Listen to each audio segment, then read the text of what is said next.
काही गडबड गोंधळ करायची गरज नाही, धक्काबुक्की करायची गरज नाही, ढकलायची गरज नाही. जाग्यावर उभारून दर्शन होतंय. आपण या पुण्यनगरीमध्ये आलात, या ठिकाणी आपलं मानव देहाचं सार्थक झालेलं आहे.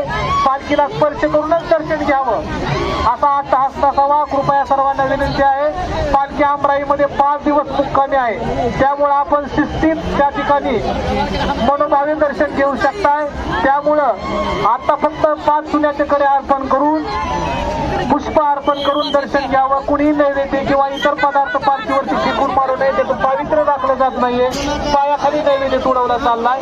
आपण एवढ्या भक्तिभावाने केलेला नैवेद्य प्रसाद आहे, तो देवीला आपण फेकून अर्पण करतोय, याचं कुठंतरी आपल्याला भान पाहिजे. त्या उलट आपण एकमेकांना दिलं तर मुखामध्ये तरी जाईल, तर फेकू नका असा नैवेद्य. आणि तो फेकलेला देवी घेणार आहे काय? आपण जितक्या ताकदीनं होईल तेवढं फेकून मारायलोय नैवेद्य. चला नाही चला, कसं तो अर्पण होईल देवीला. सगळ्यांनी हात वरती करायचं.